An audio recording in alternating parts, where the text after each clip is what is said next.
All right. Now we're live. See how many people jump on here. It always takes a while to register. Oh, Oh there's yeah. already three on. Already three on. We're good. I know who they are too. I bet you it's the same people. Missy usually jumps on. All right, we're live tonight. Good deal. And everything's working for now. My mic likes to shut off sometimes. My camera, I forgot to plug in last time and it just died. So, all right. Who's on tonight? I like people to tell me who's on first. We got 5 so far. You see who's here. We are back Wednesday night. Half of you guys probably were here Monday night. We got Anthony Kinney with Wit Guide Service, or is it That's Outfitters? it. Wit Guide Wake up, sir. Service. Yep. We was just talking about how much money they make, guide people. You know, that's one thing. Yeah, it's one thing we don't really, we talk on here about hounds and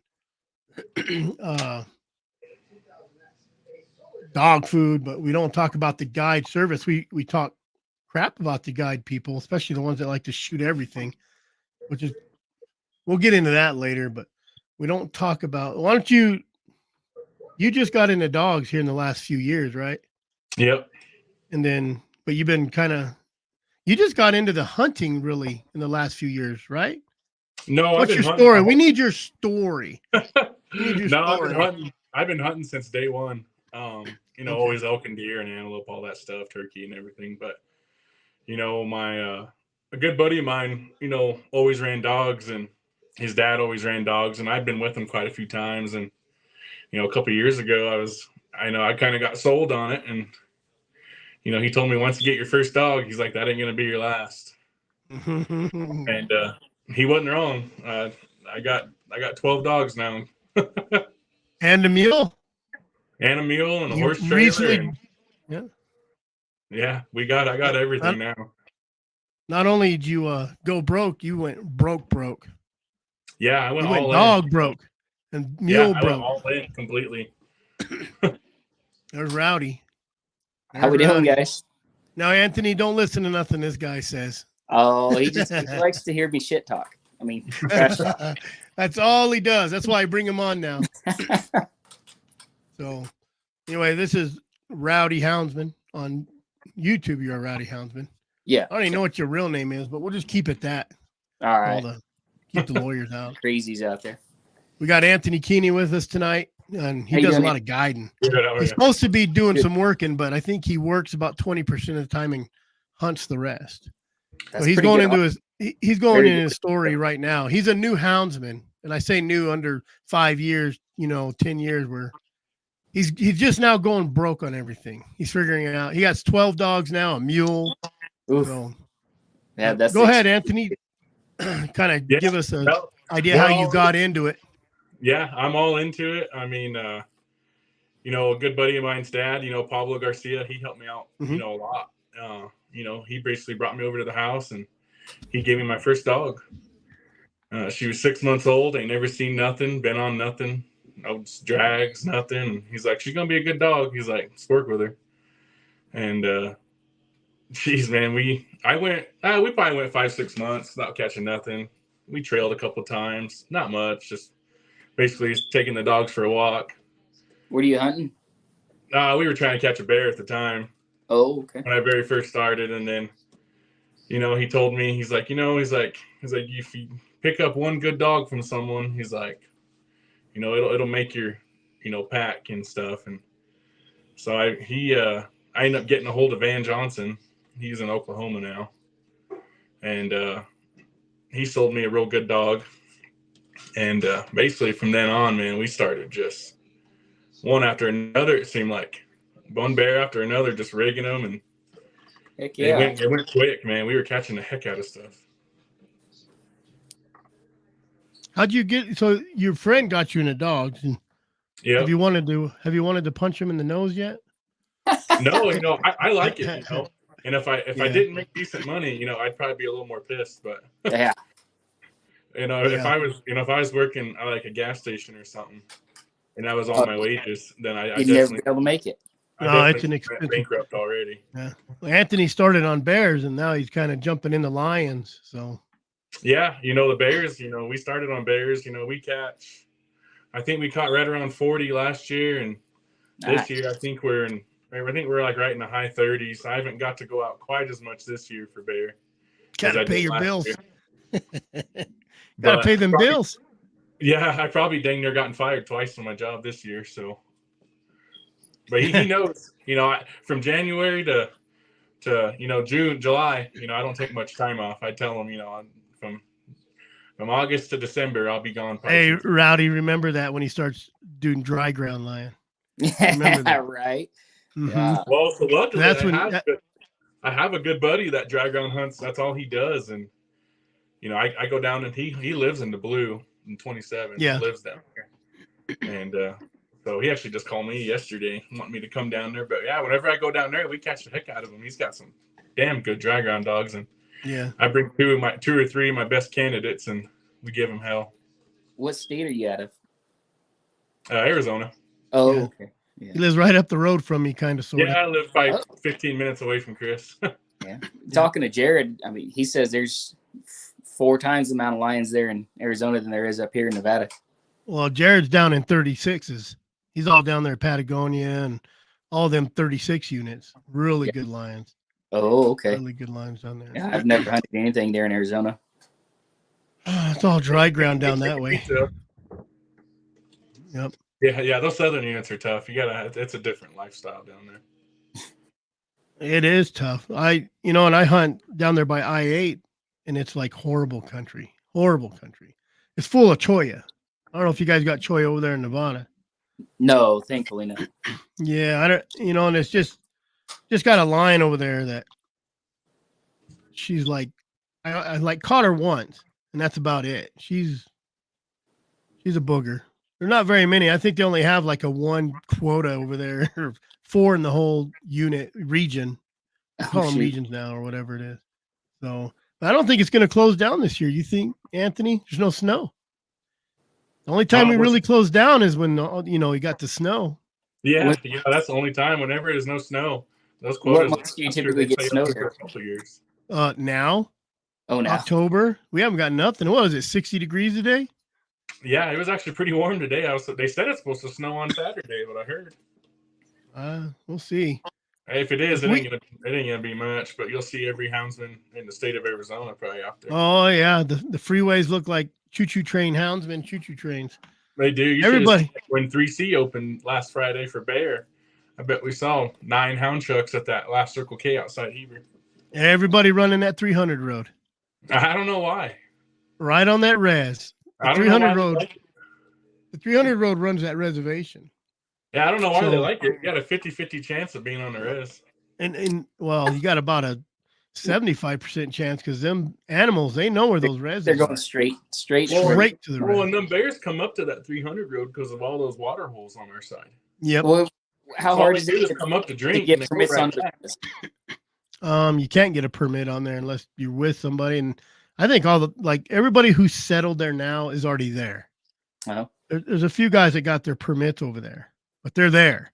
I don't think it's very easy for a Pell guy to get a license over there anymore. I looked into it because everyone wants to hunt the res, and you can apply, for your guide service to be assigned a zone, but it's a waiting list.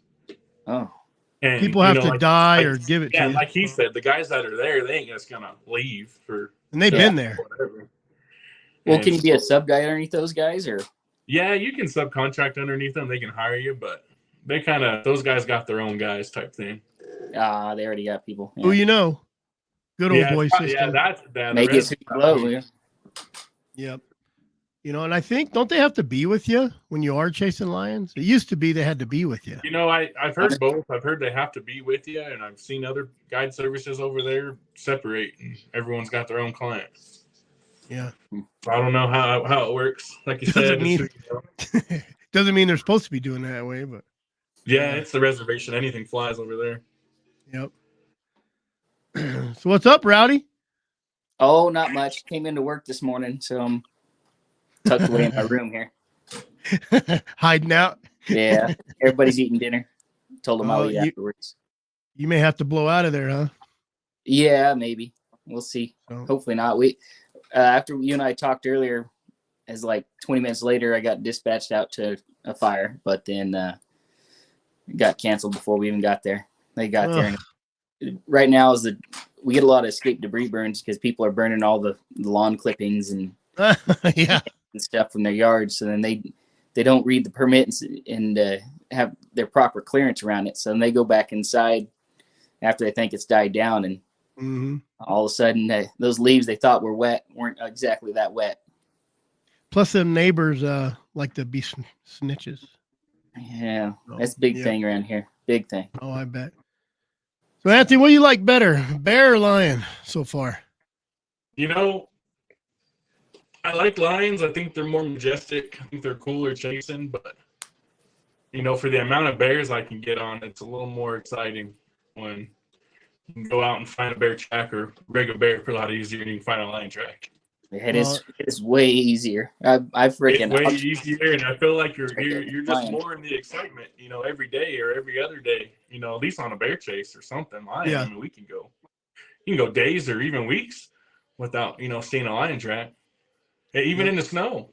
Exactly. It's all luck. It's all luck with lions. It is. It's all luck, you know, and it's sad because the guys that have the, you know, the shitty dogs find the track. And they ruin it for you. And the guys that got good dogs, you know, never find a track. Yeah, Chris out there stomping on tracks all day in the day. I do. On every road at 2 a.m. Yeah. I send all my crap dogs out first to destroy the track, and then I move up. Are you my brother? Because maybe I pee all over it. Oh yeah, I found a couple of lion tracks last year. Someone tried stepping on, and saw them take a piss, and I was like, I walked about 5 yards past it, and there's a nice lion track. I'm like, it's like dead, not me. I go about 100 yards. I'm gonna make you work for it. Well, I was gonna walk it out because I went out there early one morning. I was in 383C. You already know who that was. Oh yeah, I know who it was. Yeah, I walked out there. Just let him run around right there. I was like, ain't no way this guy walked 30 yards from his truck to take a piss. I was like, at 2 a.m. I was like, no way. I walked it out, and there's a lion track. I'm like, son of a gun. Yep. You know, I had we caught a lion track that went over in the res. So I called a friend of mine who can go on the res, and he came over there and he went. I walked out. I walked over the fence a little bit, just see, and I think we walked out about 20 yards. And I came back and I said, yeah, he ain't turning. So I called this guy and said, hey, I got one for you right here if you want to go run it. And he went and sat on it. And another local guy come by and said, oh, that's my track. He goes, no, it's not. He goes, I know who found it, you know, but 50 yards off of that, another 20, 30 yards, there was a kill. So if I'd have walked another 20, 30 yards, I probably would have bumped that lion, but yeah, he probably eaten off it. Probably was, but you know, it's fresh track. That year though, man, we had road I told you about today. You know, we had 5 different lion tracks on that. Oh, dude, that road holds the tracks if you can keep them on the rest or our side. Mm-hmm. Yeah, that road holds all the dang bears and lions, man. That's a huge cross for those things. I don't know. I don't like hunting over there. For one, like you said, it's really crowded when it opens, and I'm surprised it's still open. Last I checked. Yeah, you know, I'm surprised too. We saw all kinds. I've seen people I've never seen running over there. And for never seen anywhere else, there are people running that 300 road, and I was like, where the hell did you guys come from? One guy was from Surprise and all over the dang place. Yep. New unit opening up. So yeah, it's amazing. And then so we haven't got no snow. Out, those guys fade out after opening weekend. Well, most of them are just weekend hunters. Yeah. I like to go out like Tuesday, Wednesday, and Thursdays. Oh yeah, those are prime days. That's when I catch most of my stuff. But I also like to go out when all the deer hunters and elk hunters get out there because they push those bears around. So I just cut across the country, and you know. But I know, man, if you would have hunted this area 10 years ago, it was crazy ridiculous with bear. Crazy ridiculous. Well, like, you know, Lake Mountain. There was fist fights on Lake Mountain. That's crazy. Fist fights. Getting western. Bad. You know, because someone dumped a rig or someone dumped on top of their rig, or, you know, you got bears coming in and feeding, so they're all over the road. And when you dump a rig on the south side and someone's on the north side coming in, you meet at the tree, and then it's especially when you got guides, then it's a big fight whose bear it is. And oh yeah, guides, those guys take it serious, man. You have any good guide stories for us? No fights yet, nothing? No, no fights yet, thank God. You're new to the guide. You're new to the guide. Yeah, too. I started my guide business. This will be our 2nd year, so nice. Yeah, that's what we're going to talk about. That's what I want to talk about is the, like Rowdy. We all talk about dog food and dogs and this, but man, guiding's tough. It definitely can be. I've had a fair amount of bear clients already, and even when you got good dogs, man, I mean, you can go quite a few days without a rig too. Yeah, and then so there's 2 things that will piss a client off. You're there for 7 days and you just can't catch up to something that's shootable, or you catch it in an hour. And if you catch it in an hour and you're charging $4,000 for a bear hunt or a lion hunt, let's just say, then they're like, where's my money? Like, they want their money back. Yeah. Wasn't hard enough. Wasn't hard enough. Yeah, you guys didn't earn it, Yep. I'm like, all the training and stuff and dog food was barely making it by. Yeah, I don't see you driving a brand new truck. Yeah. So.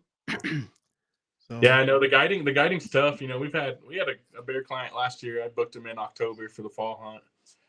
I took him down to 27, and we got really lucky. I mean, first day, and last year it was super rainy during the fall. Yep. I mean, we were getting poured on just day after day, and we had like a 3-day break, and he came in. And I kind of felt bad, because I do 5-day hunts, and I told him, I was like, look, it looks like opening day is going to be decent, and then the next 4 days it's supposed to pour on us. So I was like, and they're from Texas, and I was like, if you guys can stick it out, I started that hunt I think on Friday, so I was like, if you guys want to stick it out till the following Sunday, it's supposed to clear up, like Wednesday, Thursday, I'll give you guys, extra 3-4 days, just because the weather's shitty. And first day we had a bear run across the road in front of us. So that was got them all excited. It was just a little guy, so we caught that sucker real quick, and they got the blood pumping. And then the next day, it poured. Hey, when you caught that bear and you got it in a tree, were they ready to shoot it? Like, were they that excited? Because a 100-pound bear looks like it's 400 pounds to somebody who's never been in a tree. Oh yeah, no, they were super excited, and I was like, no, I knew it wasn't a shooter when it ran across the road. I was like, this would be a little tune-up for the dogs, So we treated that real quick, and then I think we got rained out that afternoon, and then the next Saturday morning, it started raining. As soon as we woke up, I could hear it raining on our fifth wheel, and I'm like, damn, this is gonna be a tough day. And I'm like, well, I was like, let's go out at least for an hour or two, maybe get lucky. I was like, because I've always heard in the rain, you don't rig much, and if you do, it's trash, and scent gets washed out pretty quick. And yep. So we went second morning. I was like, let's hit 2 or 3 real good roads I like to run, and then we'll call it a morning. And it was dang near pouring rain on us, and my dog just went nuts on the rig. And I almost pulled him in because he was just getting drenched out there. And I dumped him out, and he went straight down this drainage, and we dumped the rest of the dogs out. We thought it was fresher than we thought, and it wasn't. They went down, they ran it backwards for about 150 yards, and then they come barreling back the other way, Denver jumped over our truck back the other way, go up the other side, and I bet they messed around for a good hour. Just trying to figure it out. Yeah, just doing circles. And actually my best cat dog was they weren't really barking after they went up the hill. I think they were just hitting it here and there and trying to figure something out. And then my best cat dog was actually leading the race. He jumped out of this figure 8 and they were leading the race, and I'm like, no way. I was like, I think we might have jumped a lion on the way. I was like, my cat dog's number 1 in the race right now, and they just did a huge figure 8. I'm like, that's a cat thing. So we get to, and they said they're treed, and we couldn't hear them. They're only 500 yards from where we parked the truck, and I couldn't hear a single dog. Because of the rain? Like, yeah, I think it was because of the rain. And then I'm like, dang, I was like, they're all treed. I was like, we probably killed a damn coyote or something. Probably eating a damn coyote on the ground, or just all saying. So we get out of the truck, and I can't hear nothing. It's not even raining that hard, it's just a good drizzle. And I'm like, we trashed. We caught a damn skunk on the ground or something. Some porcupine. We get over there. And they were just over a big drop off is why we couldn't hear them. Mm.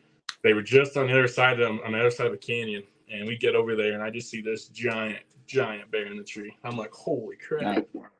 I was like, I don't know how big it is. I was like, but it's big.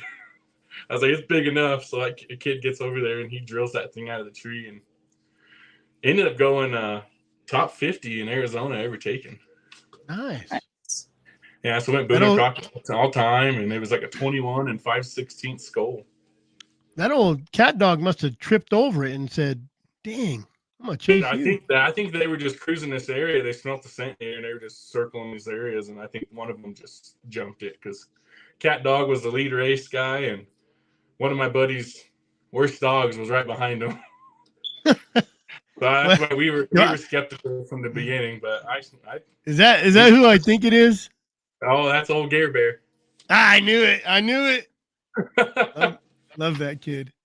But his dogs got tuned up real good, man. He ran with me all last year. I mean, almost every time I went out, man, he'd meet me in my house, and that's what he needed. That's what he needed. That's what he needed, not his dogs. That's what he needed. You know. Yeah, he got his dogs real tuned up. The only thing he lacks is a rig dog. And a truck. If he had a real good rig dog, he could go out there and catch his own bears pretty easy. He has nothing that will rig with yours? Like, no, he's got one dog that just won't shut up. It seems like it's rigging, but I don't know. It's not a true rig dog. I got 4 rig dogs now. Yeah. Probably got too many. Oh, you can never have too many, man. I got 4 rig dogs, and they're all they just lights out, man. I got one blue dog, and that dude will cold trail up oldest bear track you can find him, it seems like. Oh, didn't that drive you? I hate cold trailing bears. Well, and I catch him too, because when he rigged just the other day, right after we'd caught one, he rigged, and he was the only dog that rigged. I'm like, damn. I was like, that track must be old. And I let him out just to see what he would do. And he runs over to this little tree, sniffs the ground. He's sniffing the ground real hard, and then he takes off about 5 feet and puts his nose down. He works it like a damn drag-on lion dog. Huh. And he just takes off, another 10 feet, finds it, and I'm like, what the hell? So I go over there, he was sniffing, and that bear shit had to have been 2 days old. Man, I hate my dirty dog. That bear's in fucking Cholo by now. Yeah, I was gonna say cold trail and bear; those things can be 15 miles away in 10 minutes. Oh yeah, we wouldn't have caught that for a couple of days probably. Caught him in Chevron Canyon maybe later on. Yeah, probably. I'm sure we'd have crossed the highway. There ain't no way. I pulled him off immediately. I'm like, no, we ain't doing that today. My dirty dog does that. Once he gets on a trail, it drives me crazy because he'll try to cold trail those bears, and I don't want to cold trail a bear. Yeah, I'm like, no.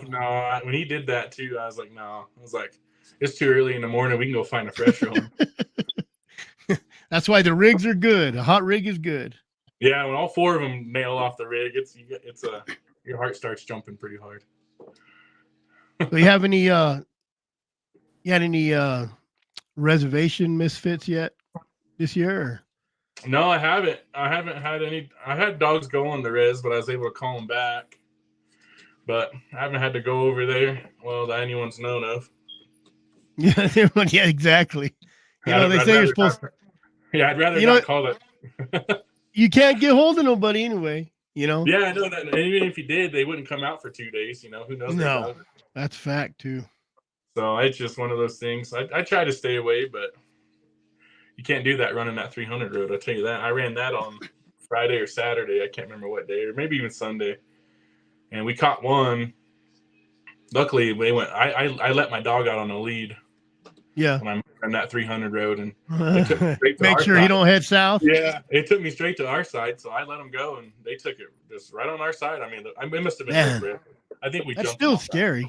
Still scary. Them bears will turn. Those lions. Yeah, no, I tried to stay in front of them because it almost looked like they were doing a damn J coming right back toward the Reds fence, and then they end up treeing it. And then second rig about 2 hours later, down to 300, I think. As soon as I let him out of the box, he went straight over the res immediately. Tone, shock. Yeah, I toned him back within 10 yards over the fence. I was like, yeah, we're not playing that game today. that's why I try to stay off that 96 road too. That road's rough too. I caught one on a 96. Some of it's like 100 yards away and you're on res. Yeah, and I did.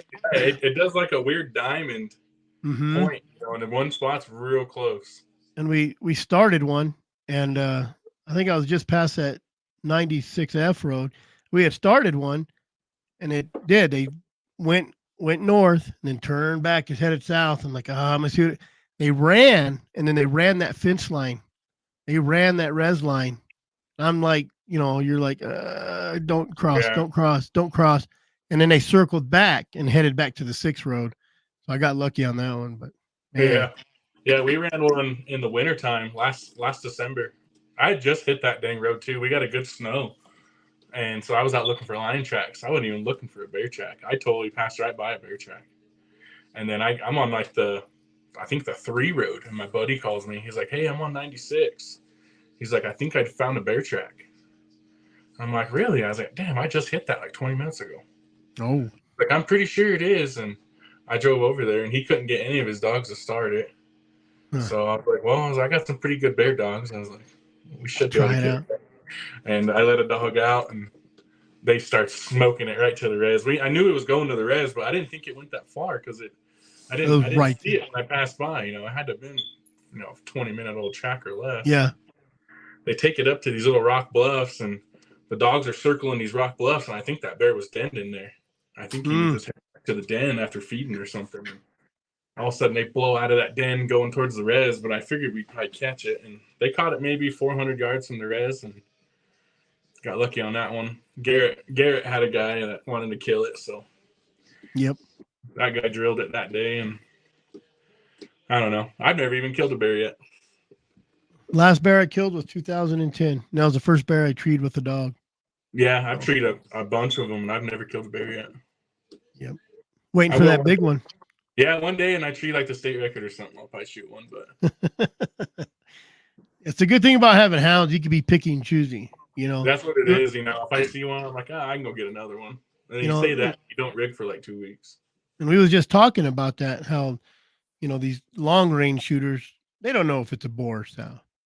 You could. They don't know if they gut shot it or freaking shot it in the foot 90% of the time. Yep. It's hard enough to tell a tree sometimes. Yeah. Oh man, I've been at a tree. I looked at a couple bears for like 20 minutes. I'm like looking at Garrett, and I'm like, I don't know. Yeah. Trying everything you can, throwing rocks at it, tapping the tree. And half the time, these dang bears, they straddle a log, so you can't see between their legs. Nope. What is a dang freaking Walmart wrist rocket. Yeah. I have one. Yeah. I have a slingshot. Yep. Yeah. That or carry a Daisy BB gun with you. Yeah, that'll work. Get them to move. Yeah. Nothing but beat traveling the whole way. We'll walk into a tree. Usually try to hit the tree with a big stick, and if they're not high enough up, they'll climb up higher. Yeah. I walked into a tree with the guy, and he got there first, and he said, that's a sow. It peed out of her butt. I walked up, I'm like, yeah, that's a boar. Head, everything, you try to guess it. Mm-hmm. And most time you can kind of guess a good boar. I said, that's a boar. And he said, no, it's a sow. I'm like, man, that's a blocky old head for a sow. That looked like a boar. So I sat there under that tree on my back on the hill, just with my binoculars. That thing finally stood up, put 2 legs across a branch, spread his legs. And there he was. I said, that's a boar. I think what happened, he was on that tree and peed, and it ran down his belly. Yeah. It looked like it was peeing out of her back end there. Yeah, it's does sometimes. But I've also shot a boar that I seen his balls on, and it hit the ground, and it was a sow. But it was so fat. It had a big blocky head, and it was so fat when she was on that branch. Like her fat was all crumpled up, and it looked like she had a set of balls on her. So actually one that we killed last year, we swore it was a boar. I mean, and what it was just like you were saying, the way it was sitting on the branch, her 2 tits on the back were so droopy. They were hanging over the branch. We thought it was a boar. It was an old hag. And it was. So after we got it aged, it was like, I think it was 18 years old is what they said. That's crazy. I'm not even a bear hunter. Most of the old bears I've heard of were all sows in like the 20s. And I've heard of someone shooting one that was like 30 or 31 years old. No, there's been some old bears. I don't know what the oldest is shot. Yeah, so our client's bear last year, that real big one, it was 22 years old. Crazy. That's just a big old boar hanging around. He was in an easy spot too. I mean, a spot I would have never thought he was in. That's where he was. He was on a flat top. It was weird. Got lucky. Dementia. Yeah, we just got lucky. I didn't know where it was going. It was just wandering around. And then you hit those steep canyons and you catch the 80-pound, Honda 80s. Oh, too, because the dogs open up and then they're 6 miles away. Oh, You're yeah. like, wait a minute. It's either a coyote or you definitely know when you're Ethiopian bear. Yeah, those ones are tough, man. Quick, you too. definitely know when you're getting outran. I had a hell of a crash race. Rowdy, he's a lion hunter. What's that? Yeah, I had a hell of a trash race this summer. I was out exercising my dogs. A couple little, they're just ponds, but they call them the Indian Lakes. They're out of north of me there. And went 15 miles in about 3 hours. It was a coyote, but the dogs gone all summer, and they hadn't been on anything, right? So, it's hot. And I let them have it. It's just got them in shape. Hills and sagebrush. Yeah, I caught a coyote pretty quick. One time last year, I rigged off a gut pile. I didn't know it was a gut pile, and we rigged, and the dogs all run to that gut pile, and then they blow out of there 100 mile an hour, and I'm like, well, I guess a bear could be eating off that, Well, I didn't think, all these other foxes and coyotes and shit probably make it there first, Oh, yep. All of a sudden, the dogs are just blowing out. They go about 800 yards and treed. I'm like, damn. I was like, we smoked that bear. I get over there, and they killed that damn coyote on the ground. They killed that sucker on the ground. It was deader and shit. I mean, we got there. I was like, all right, well, you guys are going to have a long shock back. Exactly. Yeah, that's a good training. I try to shoot as many cows as I can, because what I'll do is drag them across the road. I'll shoot some cows, drag them across the road, come back across and either road them or let them rig. And I'll let them down, and I'll hang it in a tree. And I'll let them put their little noses down and go after it. And one does it, they all do it. They all do it, unless you've got a really good dog. Yeah, it only takes one dog to trash you. Yep. And they get all excited. And then, but man, it's such a good training. It's a good training. Like we purposely, I drive by deer and stuff all the time. Oh yeah, I was about to say that. I do that with deer too. If I know, I purposely drive by deer and elk. I try to get all close to them. The dogs, most of them are. I mean, we're really good now. I haven't trashed. Since last year, really. This whole year we haven't trashed. Not that I know of. The chases that we haven't caught anything, but. Either way, they ended up on a bear tree. Yeah, no, I drive by deer and elk all the time, man. Them dogs stare out that window like they don't even see them, Like, yeah, they do. Yeah. It's like they try to look. Oh man, deer. You can see them. They look and then they look the other way. They try to not look at them. They know. See it. My Yucky dog this year decided he wanted to start rigging deer, and I would see him. I'd see him coming. I'm like, oh, and then he would rig them. So I'd hit him.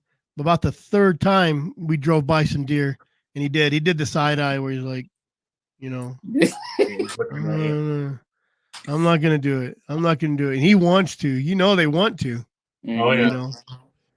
But yeah, they chase if you let them. How trashy you get your dogs on lion, Rowdy? I mean, do you have a problem with coyotes? Yeah, up until fox. Oh, fox. Definitely fox, huh? Yeah, but a lot of people won't shock them off them fox. They'll just kind of let them tree them. And I've had a hard time. I haven't shocked them off any fox yet. But then again, lately I haven't been hunting out where the fox are, where I know they are. I'm sure they're out there, but the area that I was telling you I've been avoiding because of the bears is where most of the foxes are that I've seen and treed. So I've been avoiding it. So maybe they're out there and the dogs just aren't wanting to run them on bare ground. But when there's snow on the ground, and I see a track. And I'm always free casting, right? So I've always got dogs on the ground if I'm hunting. I travel between areas, and then I'll put dogs on the ground and road them for about 5 miles usually, because those hitting the bottoms of canyons, and then I'll walk up canyons and stuff. And that's when they really will go after a fox as soon as I hit rock piles and stuff. Yeah. What's the deal with those foxes? I've heard they smell kind of similar to a lion. Yeah, that's what I've always heard. They're even they got like halfway retractable claws and everything. They treat like a lion. Yeah, they run like a lion. They'll go into yeah, they do. I treed one last year. I did it because after a buddy of mine kind of told me a lot of people, get their dogs going on fox, for lions. Yeah. So I found a fox track last year in 3C actually, and we ran it and we treed it. And I didn't think those things climb, but yeah, they climb just as fast. Oh yeah, they climb. They're like a cat. Scooted up that. He was at the top of that tree in less than 3 seconds. They're smart little suckers. I've watched them play games with my dogs. See my dogs trailing halfway down the road.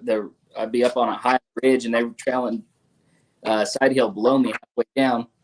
And then I see this fox come in, circle around below me, and just sit there and watch them.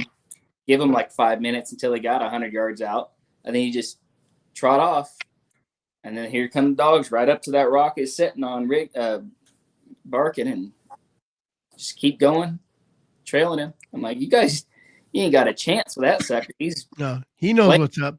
PhD fox right there. Yeah. I had a buddy step on a ridge, watch them dogs chase a bear, and then that bear, same thing. He would do these circles, go out, circle, go out, circle, go out. And he'd watch them dogs run that circle till one caught it and go to the next circle, catch it and go. He sat up there and watched them do it. Yeah, when they're circling and going out, they're that smart. Those are the tough ones to catch.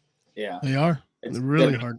The very first lion I got on, had been 2020 with those pups. My pups were like 9 months old, I want to say at the time. And then I had one old dog that I bought in Idaho, Snow Dog, and she was real capable. She was a good dog. It's just she was 12 years old when I bought her just to try to get the pup started trailing. And so she started working it out with them, but that lion did like 6 or 8 circles on top of this knob. It back trailed from where we jumped it out of a small rock bluff, and then back trailed for a quarter mile, went to the top of a hill, did 6 or 8 loops, and then back trailed back towards those bluffs, and then turned and went downhill. And I didn't know it at the time until the dogs had made a lose, and I gave them like half an hour, and they still couldn't figure it out. But if you guys watch a couple of my videos, I've got a wiener dog. The wiener dog figured it out and took it back, and I didn't believe him. It was his first lion ever. But that sucker, sure enough, figured it out. And he was going down the road, and I took the dogs down there, and they were just so, I don't know, wore out, 9-month-old puppies. They didn't know anything. And that older dog, she tried taking it. But then it got later in the day, and I had to leave. But I should have kept after that one. I should have called my plans off. And if I had kept after it, I probably would have caught it. Like old George Lambert and his little mountain heist. That thing lines a lot of stuff out for him, Yeah.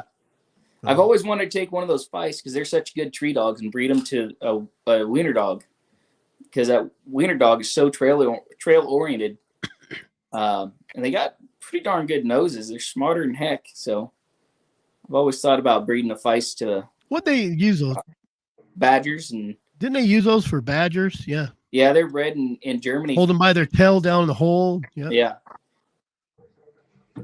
What's funny is a lot of people put all their faith in lineage and has to be a big-eared hound, but you'll see a lot of good dogs that are mutts.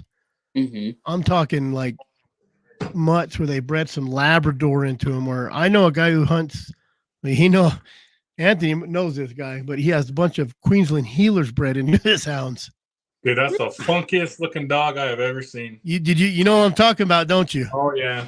Yeah, that German guy. Yeah. I always forget the dang name, but those dogs are funky looking, man. Yeah. You got these big walker looking bodies and these small healer heads. Yeah. I did a thing like that. I have these pups right now, and they're really amazing little trail dogs. They're only like 10, 12 weeks old, 10, 11 weeks old, but they're mini border collies with one of my hounds, and they're gonna have crazy. brains. They're crazy. You know why? Because no one would give me a Jag Terrier or Mountain Heights. They want like $700 for them. And they're going to be some crazy little dogs. They're not going to be real big, but I love border collies because they're so smart. The energy and the intelligence. This is crazy smart. Those are the dogs that you're going to have to like chain up to the side of the kennel because they're going to chew their way out. They're going to climb out. They're going to dig out. They're going to figure out how to unlatch that kennel, and they're going to get out. Yep. So I dig it when those guys cross them weird dogs because, you know, they're called backyard breeders or whatever, but I've seen some amazing dogs out of weird crosses, you know? Yeah. So back when I was hog hunting, my best cross was half Catahoula, quarter Queensland, and a quarter McNabb. And McNabb's just a blockier strain of the border collie, right? Yeah. I forget the guy's first name, but his last name was McNabb, so they named them McNabb dogs. And it's just they look like they're part, you know, bulldog or part Catahoula maybe at some point. Just get a big block. Something you see on the reservation as you're driving through. Yeah, something you see in McNabb. That dog, I can't tell you how many hogs he'd been on, never been cut. He would straight pull nuts out. You'd be there if I also ran a run and catch dog, and if it took me more than like 3 to 5 minutes to get there, tails would be gone. They'd be castrated. And if it took you more than about 5 minutes, you'd have to put the hog down when you got there because he wouldn't have no butt. Crazy. Well, it's like that one old timer, you know him, Chris. What's his name? Billy Brown. He used to run all kinds of weird shit. Yeah. Yep. And he ran like Rottweilers, like pit bulls, like all kinds of stuff in his packs. Yep. I had a couple of his dogs actually for a while. Yeah, I heard he ran all kinds of random stuff. Well, there's Bill Brown and Billy Brown. Bill's the older guy. Billy's the son. And I actually lived next door to him, and I ended up buying his house from him. Oh, okay. So, but and then I didn't have dogs when I first moved up here, and I would go run around with them looking for scratches and stuff. And he'd take his little cowboy dog. He had one dog he'd take out cowboy with him if he just checking for scratches, and he'd go hit all these spots, just like people's backyards basically. And yeah. Yep. Yeah. And those best dogs, man, those best dogs are just your accidental breedings. Some of your best dogs are your accidental breedings, you know, and or something snuck in. I had a dog I got off a game warden off the reservation, and had this big curl tail, and I named her Mistress because I had a dog named X. So I had my X and my Mistress, right? But she was great. She was great. I don't know what she was, but she would not let anybody breed her. I don't care if you held her down and tied her up. It was not happening. Like trying to pull porcupine quills out of a mean dog was not happening. And then I'm so glad I never ran into one of those. She got I lost her to bees. So, oh yeah, I had bees under my house. I still do. Honeybees, hornets. Yeah, they were there for 10 years, and I think another robber bee came in and decided he was gonna, and it was just a big fight. My neighbor came over to, I don't know, maybe yell at me about my dogs, but he ended up running away. And he's like, bees. And I lost 7 dogs. I was taking like a lice comb or like a comb and pulling stingers, thousands of stingers out of her. She ended up, I lost, like she just ended up anaphylactic shock or whatever they call it, you know, and I lost like 7 dogs. I went out the next morning, and one of my dogs was laying there paralyzed. He could only move his eyes. I had to put him down, and he was Vaca's brother. He was one of my best dogs too. We lost, yeah. So I've never heard of such a thing. I mean, just riding along and, you know, come up on a dang meat bee nest, a hornet nest. A bear will dig them out, and you just get a freaking Or you step in it. Oh. Yeah, off-ball in the ground, or ball-sized nest in the ground. Then 10,000 come out and just freaking light you up. Hey, tell me that story, Anthony, where you called me and said, "Do you have a mule?" Remember? Oh yeah. Anthony learned real quick about big country down there. Oh yeah, man. I bought that mule. I think I bumped into him. I was deer hunting in Globe. A week or two after. Mm-hmm. I think I bought that mule, but we were down in some deep 27 stuff, and we have this one road, and it's kind of our desperate road to rig, because if we, you pretty much rig every time, but when you do, it's not tough country. Spot. Yeah, and the dogs, they just, I thought it was a hot rig, and it probably was. That bear just ran our ass down, but they nailed it out of the box, and they cleared 4 or 5 big canyons. Big canyons. Ones that'll take you, a good 3 hours to get up and over one. And they cleared those within an hour. And I'm like, damn. I was like, if I left and I was early in the morning, if I left the truck right now, I was like, there's no way. But I ended up going out there, and I had my old lady with me, so I didn't want to take her in there. I'm like, just one more liability. Oh yeah. So I was like, I gotta go in there, by myself. The other side. Yeah, so I took her back to camp, and I packed up, and I ended up running out of water. I couldn't pack enough water. The trip was so long, couldn't pack enough. And I carry I forgot my damn water purifier, my water pump for the damn stream. Out there. Yeah, he had one. He just didn't bring it. I had one. It was at camp. Yeah, oh, I have a real nice one, man. You pump it up and it fill a fucking 55-gallon drum if you want. Yep, same thing I got.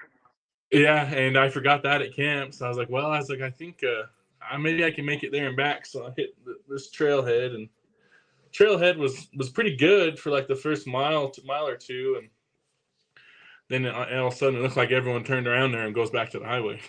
What time was it? What time did you start this? I think it was right around like 10, 11 in the morning. So you have plenty of time. Yeah, I had a lot of time. Yeah, I ran back to Alpine real quick, dropped her off, grabbed my pack, packed a whole bunch of stuff up, drove back down there and parked at the trailhead off Highline right there across from Stray Horse. Mm-hmm. And went in, and I ended up having to stay the night out there at Salt House Corral.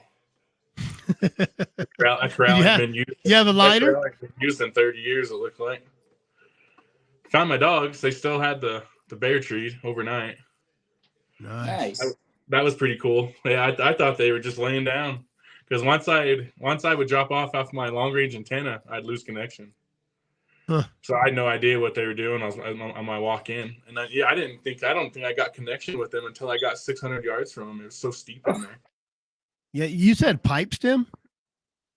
No, Salt House. Yeah. Yeah, it's back in there, man. That's like big country back there. It is. It's big, man, and there's no 2 tracks within miles. And there's so many bears back in there. It's just no one's gonna go in there. No, it's tough. Even with a mule, it's tough country. Yeah, even with the mule, me and Garrett rode back in there that next week or two, just because we saw so much bear sign. And even on a mule, it took us 6 hours to get in one way. Oh crap! Yeah. We stayed the night 2 nights out there off the mules on the pack mule and stuff. Was it because the trail was bad, or it was just brushy, or what? No, the trail's not bad. It's just you got to clear that many ridges. Mm. Yeah, it's nasty country, man. It's big country. Yeah, you think it's just every time I would clear a ridge, I'm like, oh, the dogs they're on the other side of that one, and I get over there and they're like, damn, they're another ridge over. They just kept going and going, and then the dogs were wore out, man. I thought I damn near had to carry one of them out. They were just exhausted. Oh, you get back out of there. Found a creek on the way out after I ran out of water and drank out of that sucker. You didn't die. A little bit of dysentery ward. I caught video when I was a kid. That's some bad stuff. Well, and I had crossed by a spring. It said on my map, it said there was a spring, but it wasn't a spring. It was a pool of standing water. Oof. And I'm like, no, I was like, I ain't that thirsty yet. Yeah. No, so I kept moving because I knew there was a creek I crossed that was running water. I was like, I'm at least gonna drink running water. Yeah. So I went to that one, made it to that one, drank that, filled my water bottles, and then made it back out the rest of the way. But yeah, I was pretty dead after that. That next week I bought a mule. Yeah, bought a mule, bought a saddle, and I just bought a 2-horse trailer the other day. So I bumped into old Chino out there in Globe last week, a couple weeks ago. Was he deer hunting, coos hunting? Yep. Yeah, he likes some coos deer out there. He does. He glasses them all day too. Yeah, he likes some coos deer. He seems to do pretty good though. Yeah, he does pretty good over there. I didn't do no good. I seen a couple little shooters. I seen a couple little, but nothing I really wanted to shoot. Teach those border collies to go round them up for you. That's what I needed. Yeah, I didn't take my border collie. Actually, I took my dogs down there, and because I was looking more for lion track than I was deer. So that's how I get too. I was deer hunting 28 a couple weeks ago, and you took your dogs. No, we were just deer hunting. I didn't take the dogs. I dang near should have, but every wash I passed. At least take 2 or 3 of them. I know. I almost did, but we had a client. I don't want to be fucking off with the client. Well, I don't know. I think if you was out deer hunting, you caught a lion. If you ran a lion, it might have been more exciting. Yeah, I'd rather. Every wash we crossed, I'm heads out the window. I'm looking for a lion track. Yeah, that was me down there. Daughters are like, are we deer hunting or lion hunting? Yeah. It's been a tough year. It's been weird because we got a bunch of storms over the summer, right? So we got a fair amount of rain, but it made all the ground hard. It's like I can walk across it. I'm 165, 170 pounds, and I'm not even leaving tracks across most of the ground. Yep. Yeah, you can't find tracks on that stuff. No, even in the freaking sandy washes, because that silt got washed off. We had so much rain because we had some gully washers that were like concreted up highways. Yeah, get like hard like concrete. Yeah, and it's fine silt mixed in with that sand, and it's just harder like concrete, right? And it's been a tough year. Well, and that's like those guys that run those pines. I don't know how they find a track up in those things. I don't think they do. I think they just free cast. You just get lucky that the dogs hit a lion track. Get lucky, yeah. That's why I've been trying to. I rode my dogs and I free cast so much because I'm trying to get them to the point where they'll cut tracks on that bare ground and not have to wait till I point it out for them. Yep. Yeah, that's good. I got a couple of dogs that'll hit their own tracks, just free casting when I'm out there hiking. I don't know what they chase, but they can smell it on themselves. Yeah. And then I got two blue dogs that I've been working with pretty good that I can go to a lion track and point at it and they'll run their nose right to it and start trailing. Yeah. That's pretty tough to get to do though sometimes. Yeah. Yeah. I got one dog. She's a hell of a lion dog, I got to put her on a lead and get her to start putting her nose on the ground, She won't do it on her own. Well, she'll take it once you kind of show her? Yeah, once I put her on a lead and she starts putting her head in them holes, she'll just bail out of there quicker and shit. But I can't. What is she? I can't point at a track though. She'll just fucking cruise right by me like she didn't see me. What does she do if another dog starts taking the track? Will she jump on it too? She'll jump right on it and put her nose down, and she just won't go on her own. Yeah, it's weird. She'll go lazy dog. If I put her on a lead. If I put her on a lead and keep her on the track, she'll eventually just dip her head down and then she'll smell it and go.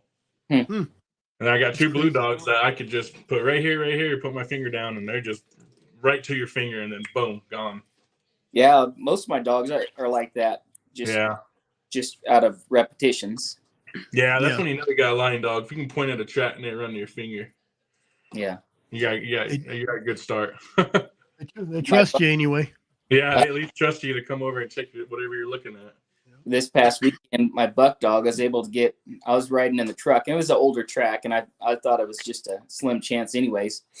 But I was able to, from the truck, point down, and I had 2 dogs that were my 2 older dogs. They ran up and started sniffing the tracks in the 2 track. Oh, that's pretty cool. So that was the first time I tried that. I like that. Yeah, then one of my bear dogs, he's a strict rig dog. I mean, that dog just won't. He's just a pure rig dog only. That dude won't. Is he old? Yeah, he's an older dog. He's been a bear dog his whole life, just strictly bear, pretty much. Yeah. And he just rigs and chases bear. You can't get that dog to look at a damn lion track. Oh. He's a strict rig dog only. That's nice though. It's nice to have separated dogs. It really is. Yeah. I kind of got I got enough dogs now where I got, a couple different teams. I got 4 or 5 lion dogs, and then, I try to separate my dogs for bear packs for to run different days. Just because I run so much, I got 12 dogs. I try to separate 6 and 6, but it's hard not to take them all because I don't want one to miss a bear tree. Yeah. But especially your pups. Yeah, especially your pups. I got 2 pups right now that are, they're probably about 7 months old, 8 months old. What are you running? What kind of dogs? Oh, I got 4 blue ticks, 2 walker dogs, treeing walkers. I got 2 red ticks, 1 red tick walker, and a running walker and a walker. Yeah. Got any special lines, or you just? Yeah, so every dog I have except 2 of them come straight from Van Johnson. Gotcha. Yeah, they're all his. About his dogs. He's got good stuff, man. That dude's taught me a lot. I've met the guy. I got a lot of dogs from him. That dude's legit. Yeah. Yeah, he showed me a lot, man. He knows the way around it. He's done pretty well. That's all he's done. Yeah, that's all he's done for 70, 60 years. Yep. Yeah, he's a really good dude. He showed me a lot. He taught me a lot. He calls me all the time. We talk all the time, and I always pick his brain on stuff. So yeah, he's helped me out a ton. That's a houndsman to me. That's a houndsman who, when you give somebody a dog and you call and check up on them, it's not just about the money. All the time. He'll call me and ask about certain dogs too. I'll tell him about certain dogs, and then he'll call me like a month later and he's like, "Hey, how's that dog doing?" Gotta listen to them old guys. You gotta listen to them old guys. Yeah, it's hard. It's hard to get away from him. I like listening to all his stories. He just talks and talks. He's telling me all kinds of stories. I went up to Colorado. I think it was 2 or 3 months ago. He was over there visiting some family, and I went up there and met him. And yeah, you could talk to that guy for like a month. It seems like You just listen. You don't even have to talk. Yeah, you don't even get room to talk. You just keep listening. Just let him talk. Run from that guy. So yeah, it was really cool, having him, and he gave me his book and stuff, and I read his little book that he made about him, and stuff. So it was really cool, I've always wanted to get a hold of Daryl Fry because he's up there by Elko. That guy right there. Mm-hmm. So I need to do that. Brett says he's a nice guy and everything, and he's always down to talk. I just need to. Most of those old houndsmen are down to talk. Yeah. They will tell you story after story, and you'll learn more from listening to their stories than reading a book. Yeah, exactly. Well, shoot, Anthony, I'm glad you got into dogs. It's fun, man. I'll tell you that. It's the funnest hunting, I think you'll ever do. It's the most. At least 90% of the time it's fun. It's that 10% where you're walking in 9 miles, or you're sewing up a dog, or you got to go buy dog food. Yeah, I had that where my dog died on the last bear we killed. One of my dogs died. She was only. It wasn't the shitty dog either, was it? No, she was a 10-month-old dog. She was my youngest dog at the time. Because these pups were real small, but they weren't going with me yet. She was my youngest dog in the pack, and God, I worked with her a lot though, man. I did drags. She even hung out with me at work. I take her to work with me just, to get her real mellow and stuff, and she's loading up, like 6 months old, I started running her at 6 months old. And, from 6 months old to 10 months, she'd been on 12 bears already. And good. And she went from first bear, I think, was maybe she'd go about 200 yards from the truck and she'd turn around and come back to me. And then the next bear chase, was like 400 yards. Yeah. And then finally we treed one and it jumped out of the tree on us and she saw it, and that was the game changer right there. Man. Get out of that tree, and she There's saw nothing better. Running it. Yeah. Nothing better than letting one of them bears that you don't want to kill out and just if you tie the old ones back, let the puppies go, and just let them go, and then send the old dogs in a little later. Yeah. After that, she was truck to tree. Every bear barking. She was one of my lead dogs on like the last bear I caught. Yeah. And yeah, damn bear got her on that last bear we killed in early October. Yeah. Damn bear. It's always the good ones. It's always the good ones too. I know it couldn't have been my shitty dog or someone else's weird dog, but yeah, that bear smoked her pretty good. It paralyzed her whole back end and her whole back and hips and stuff were shattered basically. And she was a trooper, man. She just sitting there hanging out with us, and we had to finish her at the tree and buried her at the tree. Damn. Yeah, that was a tough one. No one tells you about that stuff. No. You know, I was telling you about the bees. I had one dog 2 months later. He recovered. We started a bear, and actually at Lake Mountain. We ran this bear all the way down to Ziegler, and him and one of my dogs kind of fell behind. So I went over and picked him up, and he was walking real sore-footed. I'm like, yeah, okay, maybe he just ran too hard. I threw him in the truck. I went around to pick up another dog, like not even probably 400 yards. I got out, went to throw my other dog in, and he was dead. Really? Yeah, just died. I think he had a heart attack. I think those bees, he got stung really bad too. And I think those bees, I think he, like, something happened to his nervous system because he was walking real stiff, Oh, yeah. So yeah, he got a houndsman burial too out there. You take the time and always call it a houndsman burial, Viking burial at sea. Yeah, those are pretty tough. That was the second dog I lost. The one before that was an older dog I got. He was an older dog. Van gave him to me actually for free. Mm-hmm. And he's like, it's an old dog. He's like, but he said it's got puppy one of the trainer noses I've ever seen for lion. He's like, so if you need to get your dog starting on lion, I was like, awesome. He's like, all you gotta do is pay the shipping to get him out there. I was like, cool. So I got him out here, and God, that dog, you could find a damn near a 6-day-old track, and that dog start trailing. He would run it. It's just one of those dogs you could find any cat track, and he'd just trail it. Even if you didn't smell it, it's like he'd sight trail it. And so the first day it snowed, I was so excited. First day it snowed, I was like, oh man, we find a lion track. I was like, we're smoking. We're gonna catch it. And I went out there, and he died the first day it snowed. Oh fuck. Yeah. He died on the first snow we had last year. The first little 2-inch snow. I was so stoked. I went out there, and he was like laying sideways looking at me, and I'm like, damn. I was like, so I went inside, and I was like, I called my dad, and I was like, hey, after you guys get up in the morning, I was like, come check on him. I was like, I don't know if he's gonna make it. So I wrapped him up in a blanket, and as soon as I did that, he passed away in my arms. Oh. So I was like, well, so there we are at 3 a.m. digging a hole in frozen dirt, in the frozen snow. Yeah, that was a shitty deal. So then that's why I bought one of my training walker dogs. His Van fell bad, and so he had a good 4-year-old training walker lion dog. I bought her as a lion dog, and after I got her, he's like, she's a pretty good rig dog too. And I'm like, really? I was like, oh, I guess that'd be cool. Have another rig dog. Turns out she's one of my best rig dogs. Nice. Yeah, she's one of my killer bear dogs. I mean, if she hits that track, she's gone. I'm like, dang. And they sold her to me as a lion dog, and I haven't got to use her on lion yet. I picked her up in the spring right after lion. They used her all lion season. So I haven't got to use her on lions. So. Down there. What was that? What months does your lion season run down there? Oh, they start in August and they go all the way to May.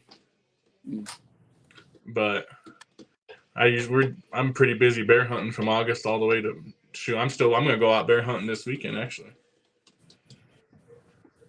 Just for fun. We went out. I've been out the past I think 15 days we've been out, me and a buddy of mine, and we don't even have a client. We're just out there running for fun, and we caught 12 bears in 15 days. Oh, good. Yeah, we went a couple days with nothing, and then 2 or 3 of the days we doubled up quite a bit. So Chris says he lost his internet there. Yeah. Chris is cheap ass. Wonder if it'll kick us off. I don't know. I think it would have if he's the host. Yeah.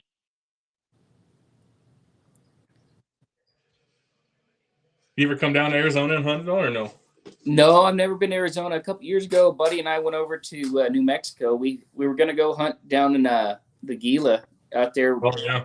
Motto, because I guided some turkey hunts out there when I was younger, and so the bear unit had closed like the week before we got there. So I think we went in October, November, something like I forget when it was, but that was in like 2020 or 2021, I want to say we went. Yeah. And so we ended up hunting up north. What is that? The 40 that runs through the north end of the state, right? Oh yeah, yeah. So we hunted up just below the 40 inside the state. We saw a couple small bear tracks and saw a good tom track and a female track, but our dogs didn't have time to acclimate to that country, and we were only there for like 5 or 6 days. It was just kind of just go check it out and have fun. Yeah, no, those lion tracks are tough. I got one of my blue dogs. I think he's almost 3 now. But last year it was so funny too because before I got dogs, I bet I'd find a lion track every other day. Yeah, and then you get dogs. Just out cruising around, with my buddy, just cruising the woods. And then I got dogs, and it seems like we can't find one to save our life. Man, dude, it's so bad. That's my story right there. It's amazing. I hunt my butt off every week, and I'm only finding old tracks this year. So, and I'm always 2 to 3 days behind them. Or when I do go out, it rains on them. There he is. Hey, my internet fell. Like I look down and it's like gone. Nothing. Yeah, you got to get that Starlink, Chris. I do have Starlink. Do you? Yeah. So either someone unplugged my internet in the house, I won't find out about it till later, or I don't know. I'm like, what the heck? So yeah, no, finding them lion tracks lately been tough, man. You got some of those guys. I got 30 different people running for them. Just cruising the roads looking for tracks. $200. Don't even got dogs. $200 looking for tracks. I'm like, jeez, how do you compete with that? It's hard. $200. That's what they pay those guys. That's what I said. Yeah. And fuel. You got high school kids. You got all the high school kids out there. Yeah. So, they're out there in their little trucks running around in the snow, catch a track, or drag a road, catch a track. That's $200. They don't know no better. Yeah. It must be nice. I got about 5 friends, and that's it. And you got me beat by 5 right there. You got me beat by 7. I got about 5 friends, and a couple of them don't even hunt. It's hard going out there, and then everyone wants to ride together, so you can't ever split up. Right? How many dogs does Clay have now? Oh, Clay don't have any. He just runs mine. Smart. He is smart. He took mine last food. last Thursday. He took mine down to 23 and went and caught a bear. Yeah. And it was a sow with cubs, so they let it go. But awful brave. That's awful brave of you. I don't know if I could let anybody take my dogs. Yeah. Clay's one of my best friends. He rolls with me quite a bit. He knows how to work the dogs. He knows he knows how to work the handheld and everything. So he's probably the only one I trust. I haven't let Garrett take him yet.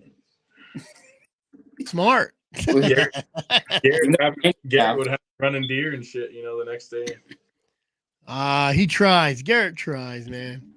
No, I like Garrett a lot. Garrett has the heart. Definitely has the heart. He does have the heart. He wants to do it so bad. He's one of them guys, though, that has 2 spares and have 3 flat tires. Oh, shit. He is. He does have some bad luck sometimes. He's very bad luck. It's that reservation. It's that McNary. Needs to get out of McNary. Yeah. So. Did you hear the McNary dogs treat a lion? I did hear that. Dude, can you believe that? Res dogs. Someone heard him barking, right? Yeah. Someone heard him barking. Treat that lion at the damn soccer field. Yeah. Bunch of reservation dogs. Basically, just this past summer, they call it the OK trailer park, right? Someone shot it with a bow in someone's front yard because it walked out and their freaking house dog treated it in the front yard.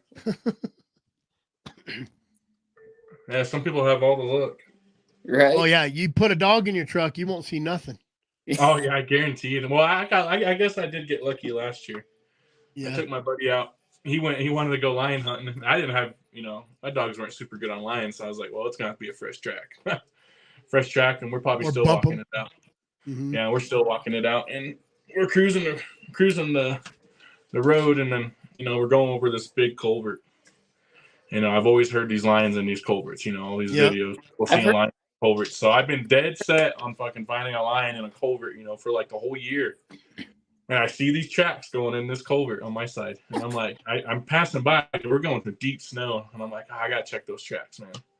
I back up. I look. I'm just opening the door. My buddy's like, hey, something just ran out of the culvert on my side. And I'm like, don't fucking tell me that's a lion. He's like, I don't know what it is yet. And it jumps out in the opening and it's just lion staring at us 20 yards away. Oh, yeah. I was like, no way, man. Everyone was just starstruck. No one even knew what to do. Everyone just froze in the truck. My buddy's just like, give me the gun. I'm like, no. I was like, I got dogs, dude. I'm like, we'll let the dogs out, man. He's like, they're going to catch that? I'm like, dude, if they don't catch that, I'm getting rid of every one of them. So we let the dogs out, and they basically rigged it, man. One of them, I think one of them saw it run, and she was just going crazy in the box.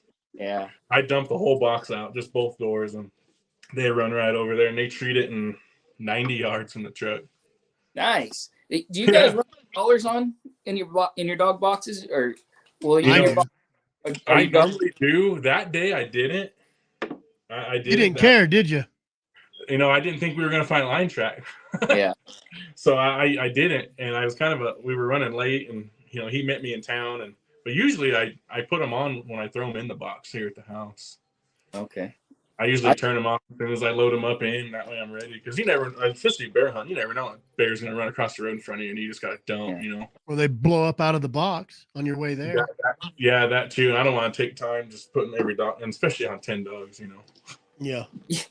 I collar them up as I take them out, because I've gone through a bunch of antennas already. They just break up right there at the rubber. Oh, really? I've had no problems with that. I said I haven't had one problem with that. Huh. Yeah. I had a couple dogs chew the end of them up. I take them off every time I put them back in the box. Huh. I've never had that problem. I take a 22 Magnum, like a Spent or a 22, and I crimp them on the end. Yeah. That's a good idea.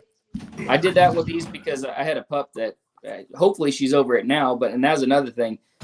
Freaking half my antennas were chewed up and kinked and freaking, Yeah, I had a couple dogs chew up antennas, but that was it. Well, there you go. Yeah, I do have stuff besides the 30s. I just don't use them. the old school. Hey, 30s don't interfere with nobody's stuff out there. Yeah, that is shitty with the 15s. I hate when you get that interference shit on there. Yep. With your own collar sometimes. With someone else's collar. I'm like, come on, man. I've had my first issue with a collar this year, and it only started about a month ago. Collars were fine, they ran just fine. I plugged it in, charged them, and then went out hunting, and it just wouldn't turn on. So. Well, I bought the 100 and some 15s off somebody, and I didn't like them. They just kind of pissed me off, so I just went back to my 30s, and I said something on a video about it, and a guy from North Carolina texted me or called me and said, hey, do this. Then I have a friend that works for Garmin. He's like, yeah, do this. So I did it all, and they started working. So, dude, there's so many weird little things and buttons and shit they tell you to do. Yeah. What do you have? Do you have the 200 or the 300? I got the 200i. Yeah. And then I run all my collars are the 15Xs. Yeah. That's just bigger battery, right? Yeah, it's just a longer battery, and they do last pretty good. I mean, they say the 25Xs are freaking pretty good now. Yeah, so I bought one because I needed one extra. So I bought 125, and it's been good so far. I haven't had no problems with it, and the battery life on it's killer. I need two extra. I'm putting it off. They're freaking what, 400, 350, $400 now? Yeah, I think I get them for like $275 with the guide discount. Oh shit, there you go. That's a good deal. Yeah, that and the 15Xs are like $275, I think. You buying them from? Where are you buying them from? There's an app you download for guides and outfitters. Oh, you have to put it though. Your guide you just send in your guide info to them, email it to them, and then you get approved. And there you go. Get discounts. You get 9. You can buy anything at discount now. Yeah, you have to send that to me. My last ones I bought through Go Wild. They give you that 20% off discount. Yeah. Oh, yeah. So I bought the 15X and then the 200i at the same time. Yeah, the 200i's been great. I haven't had no problems with it, but my Garrett bought a 200i, and it he's had pissed me off when I realized that you can't use the damn Onyx cards in them. Yeah, that's a big fight. That's really weird. Yeah, that pissed me off. I had the Onyx. I'm never gonna buy that Garmin freaking mapping system. That's just stupid. $50 a year. Yeah. Oh, it's a year? Yeah, a yearly subscription, $50. That's stupid. Yeah.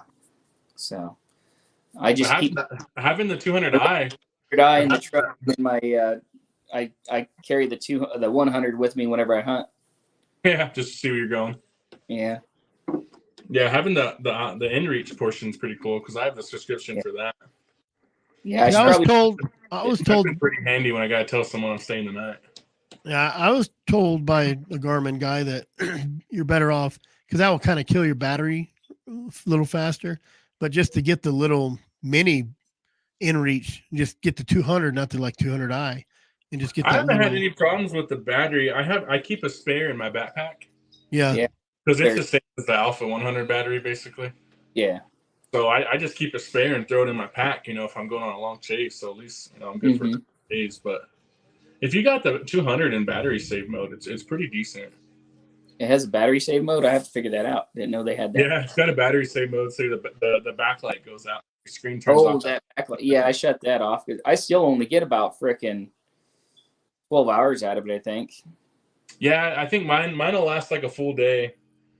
And that's about it. But they say the 300s are supposed to be, the battery life on those is supposed to be really good. Yeah, I'm not buying a 300 now.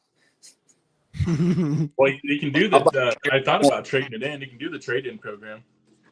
No, I'll just keep buying batteries. They're $50 off or whatever. Get you one of them chargers you keep in your backpack. As soon as I buy that, they'll have the 400, right? Right. Well, I heard that the 25s are like they're it for a little while. Kind of the top of the line. Mine's working pretty good, and they're way more sleek than the 15s.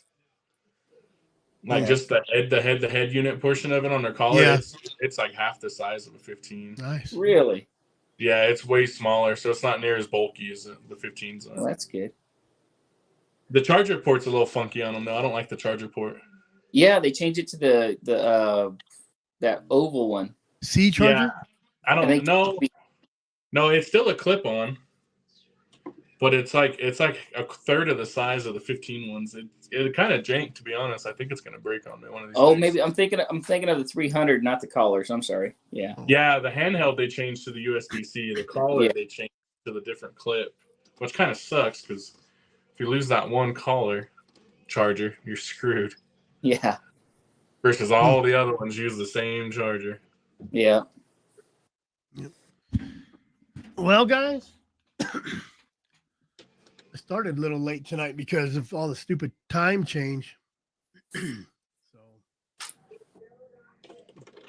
kicked back an hour to the west of us, and have you guys ever ran a sport dog? I've heard some good stuff about them sport dogs. Yeah, I've got this sport dog training unit. The 2-dog expandable unit goes up to like 6 dogs or something like that. As far as shot collars, tone, vibrate. That's what I run around the house for, barking in the kennel. I have no complaints. It says it has like 1.5 mile range. I heard the mapping system on them is really good. Well, I don't have the GPS tracking unit. I just have the sport dog trainer. I think training is the. Yeah, I know Eric the German is trying to sell one. Is that what he runs, a sport dog? He has one, but he can't figure out the mapping, I guess. I've never even looked at one, to be honest. Me either. But I heard they're good. That's cool. Yeah, I've never ran sport dog stuff at all, but everyone I've ever talked to or seen with hounds, everyone's got Garmin, Yeah. Easy. What I really like about the Garmin's is if you're with a buddy, if you can connect the two, the handheld, and you don't even have to really talk. You know where each other are, and even the 100s, you still have those generic messages. Hey, come here. You know, are you okay? Yes. So the generic messages. Yeah, it'd have been a lot cooler if they just let you send regular messages, text messages, right?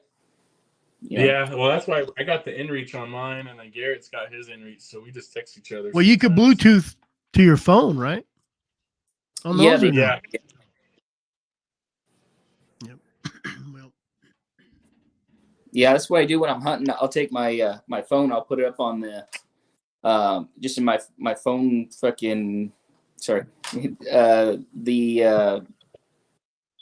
phone holder on my dash, and I'll just Bluetooth it and you track through my phone using the handheld.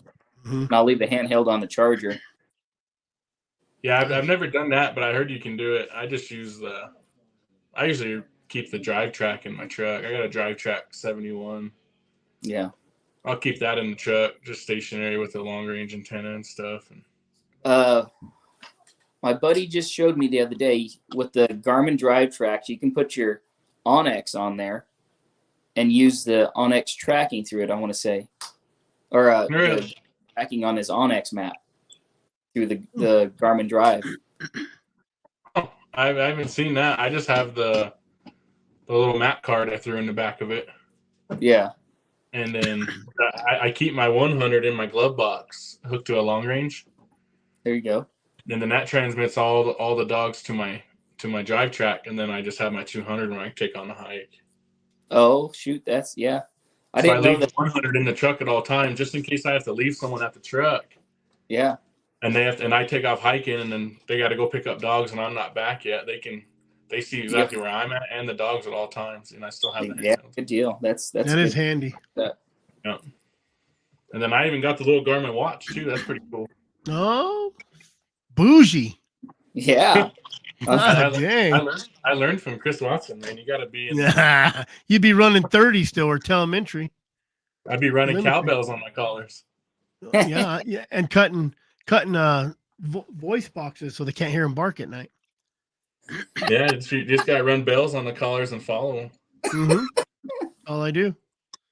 I train my mule to follow my hounds is what I do. There you go. You don't have to have a tracking unit. The dang mule does GPS. it.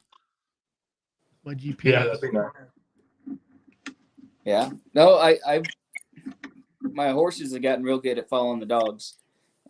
This year is a little bit tougher on me because I don't have my F350. Had some lady pull out in front of me and bend up the front of my frame this summer. Spring back in May. And then so I just haul the horses and go hunt off the horseback. But this year I'm not able to. It's hard to haul a 2-horse trailer with a Ford Ranger. Oh, come on. A trailer with a Tacoma. Yeah. Got to do what you got to do. Yeah. I'm gonna look like Chris. I'm gonna look like Chris Watson out there. And tell you what, I'm on my mule. I'll have my big trench coat on. Yeah, I don't have a trench coat. I don't even wear a coat. I wish it'd get cold enough. It's never cold enough for me. Yeah, say it probably ain't cold enough most of the time. Is that a sweater, Chris? No, I ain't got a shirt on. Yeah. So, well, guys, I appreciate you guys coming on. We had to pop Anthony's cherry too. It's second time you're on, Rowdy. Yeah. We got you last week, Monday. Yeah, on Monday. So it ain't that bad. No, it ain't that bad. I'll be heading out hunting Friday, so I'll be out for another 3 days this weekend. Yeah, we're gonna go out in the mules tomorrow. So nice. Yeah. Got a little. I think old Carl Wickens heading out this weekend too, is what he told me. Is he? That's what he said. For what, lion or bear? I think both. I seen him last week. He was at the old Circle K in Heber heading out with a bunch of people. Oh, over there in 4A, 4B. And that's what it looked like. Yeah, they were out there. He had a pile of people, 2 or 3 trucks right with him. Yeah. No, I'll just take my mule to 3B and hit all those little bowls that they're hiding in right now. There's no mushrooms out. no food out, no No, acorns. there ain't hardly any mushrooms this year. I saw some mushrooms out here for the first time. Did you? Underneath the cedar. 3B's usually covered in mushrooms. It was last 3B and one over there on the 64G. I always go over there and swipe all the red lobsters. Yeah, swipe all the red lobsters. I love them lobsters. Yeah, those are pretty good. Yeah, no, the mushrooms weren't out this year. Not like they were last year. And the acorns weren't really plentiful. Well, the acorns bloomed early. Well, they did, and we had no rain. We had no rain to really make them pop. They bloomed early, and then the raspberries also bloomed early too. Yep. You know, and we usually get that July, August rain. When we get that July and August rain, makes them acorns really grow and everything else. But we had good spring rain this year. So the desert was great. The paddle cactus, you know, all the prickly pear apples and stuff. Great. Swirlberries, phenomenal. But I don't know. Didn't get no monsoons this year, did we? No, not really. Not like it was last year. Last year was pouring on us in August. Mm-hmm. All fall, pretty much, it poured on us. Just poured rain every day. It seemed like you couldn't run a bear. And we didn't get no snow. We didn't get as much snow as I thought we'd get. I thought we'd have had a couple storms by now. Usually we get a good Halloween storm. We didn't get that. Yep. Supposed to, like you said, it's supposed to do it Saturday. So I guess we'll see all them dog trucks. We'll see all them clean dog trucks coming up. Yeah, you'll see all those guys that you've never seen before. Yep. The only time they run the first snow of the year. Yeah, first snow, and then you don't see them after that. That's when my truck first bath for the year. Yeah, that's kind of how I feel. That's when it gets all the grime off from all the down dirt. Shoot, man. Tundra. If it wasn't for the dog box, I'm sure the cops would be pulling me over left and right because they think I'm a tweaker just because it's just beat up mess everywhere. Yep. If you blacklighted my pinstripes, my truck would look like it would just glow. Yeah. Horrible. So, all righty. Well, Anthony, I appreciate you coming on. Yeah, no problem. Thanks for having me. We'll get you on again, tell some more stories. I know you got more stories. I'm sure I do. We'll probably have to do those off air. We don't want no one listening. Yeah, I don't need no one listening. So, Rowdy, cool. Glad to have you back. Yeah, thank you. So, good time. You better get back. You better go eat your dinner and get back to work. Yeah. So, it's kind of important sometimes. Figured you'd get a call. Surprised we didn't. I know. Every time you plan something, you know, you want to go do something, something happens. Yeah. All righty, guys. Anthony, I'll probably bump into you out there somewhere. Yeah, I'll see you this weekend probably. All righty. All right, see you guys. Thank you, guys. You bet. Rowdy and Anthony.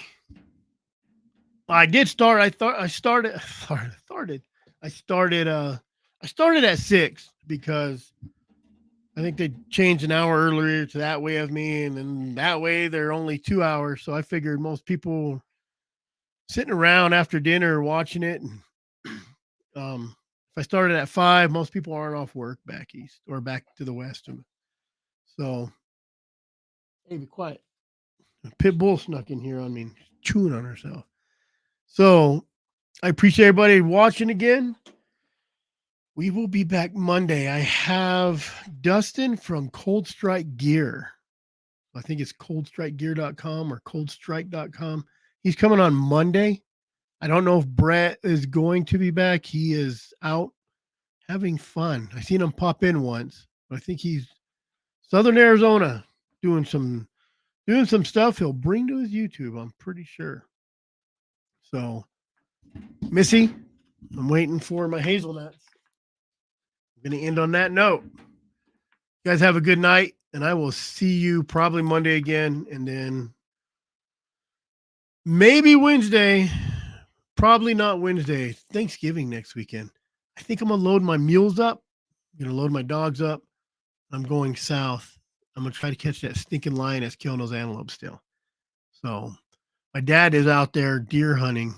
So he's my 411. You guys have a good night, and thanks for coming.